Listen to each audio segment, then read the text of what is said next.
Bom, gente, nesse vídeo aqui eu vou levantar uma polêmica, tá? Estou dando minha cara a tapa aqui, literalmente.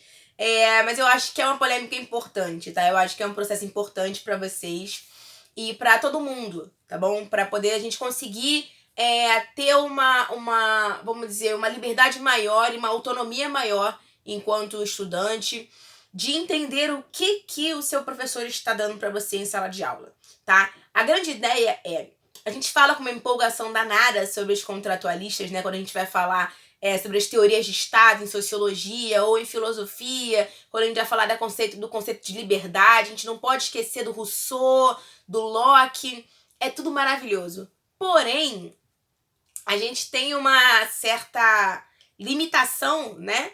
Que é uma limitação normal, tá? Natural, dos próprios professores, dos alunos, do ambiente. Uma limitação de entender onde esse autor está inscrito. O que quer dizer isso?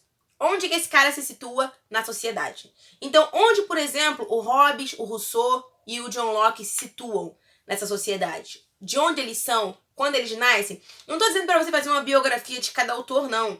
Tô dizendo, a única coisa que eu tô querendo dizer aqui é: será que o ambiente que eles vivem, o que eles leram na época, o que eles viram, não influenciou a forma de escrita ou a ideia de liberdade que eles tinham? Eu acredito que influencia, mas eu não sei o que você acredita. Vamos ver até o final da aula, tá? O Hobbes, ele vai escrever o Leviatã em 1651. Essas datas são importantes, não é para você gravar a data, pelo amor de Deus, mas é para você se situar no momento histórico em que a gente está, tá? 1650 é um momento em que, se você for olhar, pelo menos assim, né, de uma forma bem ampla e bem longa, você vai ver a formação de um Estado parlamentar, né, inglês, e você vai ver também a grande força que essa Inglaterra vai ter, né, a partir desse momento aí, tá? A partir do século XVII, que a Inglaterra vai ter, principalmente pelo tráfico de escravos, tá? Então, tráfico de escravizados e escravizadas, a escravidão aqui na América também e no resto do mundo vai trazer grandes lucros para essa sociedade inglesa. Então, o autor que vai escrever nesse momento, na Inglaterra, ele está minimamente sabendo do que está acontecendo, tá? Então, se ele oculta isso, é por algum motivo, tá bom? Então, o principal livro do Hobbes é o Leviatã, tá? No Leviatã, o Hobbes, ele vai discutir várias ideias que são extremamente importantes para a concepção de filosofia, para a concepção de liberdade, para a concepção de propriedade, tá? Isso é muito importante, essa ideia de estado de natureza, isso é extremamente importante, de verdade.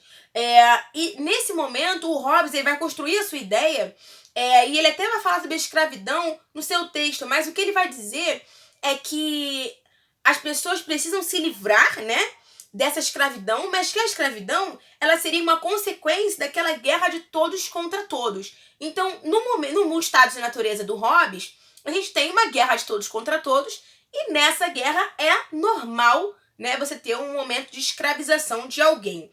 Mas essa escravidão, ela é discutida em termos seculares, ela não é discutida em termos práticos reais, tá? Ela é mais numa ideia de abstração, tá bom? Como se a escravidão, ela fosse uma parte inalienável do poder. Não tem como você ter poder e não ter um processo de escravização. Então aqui o Hobbes, ele não vai discutir, ele não discute, tá? Escravização de negros africanos. Não, ele não fala sobre isso.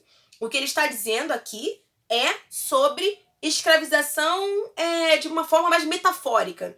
A gente vai ver que esses autores que a gente vai tratar no vídeo de hoje são autores que falam sobre a escravização, mas usando ela como uma metáfora, tá? Então, para eles, a escravização seria uma forma de... Aqui pro Hobbes é uma forma natural de vida, tá? E aí você vai falar: pô, caraca, que vacilão, né? O Hobbes, né? Poxa, tanta coisa legal que ele escreveu. Mas vamos olhar quem é o Hobbes, tá? O Hobbes, ele era patrocinado e muito ligado a um cara chamado Lord Cavendish, tá? Esse Lord, ele é muito conhecido na Inglaterra, principalmente pelos seus comércios, tá? Com a Companhia da Virgínia. Essa Companhia da Virgínia administrava uma parte das 13 colônias aqui, né, na América do Norte. Então você já começa a ver que o Hobbes, ele tem ligações com, apesar de não termos comprovações de que ele participou diretamente, mas o Hobbes, ele tem ligações com pessoas que trabalham e que vivem do tráfico de escravos, e ele não, vamos dizer, né, como que ele poderia pedir a liberdade, né, desses escravizados, se ele mesmo ganhava dinheiro em cima disso, tá? Então, eu acho que isso é muito importante pra gente entender quem é o cara. Não tô invalidando o que o Locke falou, não. Não tô invalidando o que o Hobbes falou. Mas é importante saber de onde ele vem, quem patrocina ele. Então, as ideias, ele oculta totalmente a questão da escravidão. Já o John Locke, né, também outro cara bem famoso quando a gente vai falar de liberdade, propriedade privada, né, no seu grande texto Dois Tratados sobre o Governo, de 1690, olha a data aí de novo, tá? Mesmo ambiente. O Locke, ele vai falar sobre a escravidão, tá? Também nesse momento. Mas ele vai falar sobre uma escravização que não é uma escravização que estava acontecendo na época. A escravização dele é uma metáfora para a tirania, tá? Então o que ele vai dizer é que um governo tirano torna os seus súditos escravos ou escravizados, tá? Ele não utiliza aqui nenhum argumento para falar sobre a escravidão negra ou sobre qualquer outra forma de trabalho compulsório ou trabalho escravo que estava acontecendo nesse mundo do século XVII. Engraçado que quando você pega o texto do Locke, ele tá falando assim, ó, que a escravidão é uma condição humana tão vil e miserável, tá? Que seria difícil estabelecer e conceber que o inglês fosse capaz de defender a escravidão. Aí você fala, o quê? Olha só, ele é contra, ele é abolicionista. Não, o que ele está dizendo é uma metáfora. A escravidão dele é a escravidão da tirania. É se um rei se tornar tirano. Então ele não está querendo dizer aqui que é a escravidão negra. O que ele está falando aqui é de uma tirania como forma de governo. Tá? Ele não está em nenhum momento citando a escravidão que ele próprio participa. Tá? O John Locke é um dos acionistas envolvidos diretamente nos negócios da Companhia da Virgínia, juntamente de novo com o tal do Lord Cavendish, tá? Então você tem aí o John Locke envolvido diretamente com o tráfico de escravos, tá? Diretamente mesmo.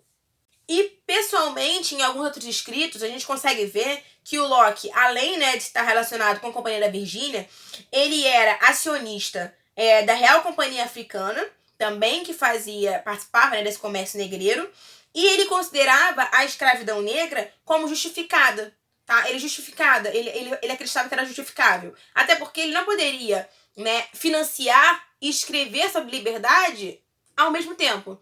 Então ele utiliza a escravidão como metáfora, uma metáfora para a tirania, que não tem nada a ver com aqueles negros que estão sendo escravizados nas Américas, não tem nada a ver.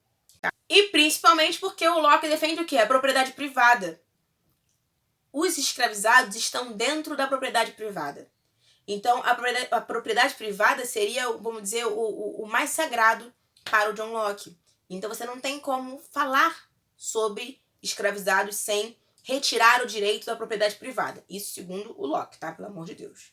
E o último autor que a gente vai falar aqui é o próprio Rousseau, tá? O Rousseau, ele é um autor que eu adoro ler o Rousseau, tá? Eu vou assumir aqui, eu gosto muito do Rousseau. E uma das principais frases do Rousseau né, logo no início do seu texto, né, do contrato social, ele vai falar: o homem nasce livre e por toda parte vive acorrentado. Aí quando você lê isso, você fala, gente, o Rousseau tá, cara, literalmente falando liberdade, pelo amor de Deus, o homem não pode abrir mão de sua liberdade. E ele constrói todo o seu argumento a partir da liberdade, que o homem pode sim viver em uma sociedade civilizada, desde que ele não abra mão de sua liberdade. Só que essa liberdade do Rousseau não se aplica aos escravizados negros na América, tá? Ou em outras regiões do mundo. Não se aplica. Ele literalmente faz um silêncio, ele produz um silêncio, um eco enorme. É um silêncio. No meio do seu texto existe um silêncio. E você vê esse silêncio porque ele traz relatos, né, de viajantes no seu texto, e aí ele literalmente pula de página, tá? Ele pula a página em que fala sobre os maus tratos ou que fala sobre os negros africanos ele pula essa página e vai para a próxima, em que o relato de viajante vai falar sobre qualquer outra coisa, tá? Então é um silêncio muito grande. E o principal silêncio, né, do Rousseau é literalmente sobre a conduta francesa diante do processo de escravização, tá? Então você tem uma legislação francesa que permite a escravização e que permite castigos corporais, e isso tudo foi ignorado por Rousseau, sendo que ele sabia bem que isso existia, tá? A ideia aqui, nesse vídeo, não é jogar esses autores pro alto e falar, acabou, não vou ler mais isso nunca mais. Mas é falar, a gente precisa prestar atenção de onde esse cara está falando.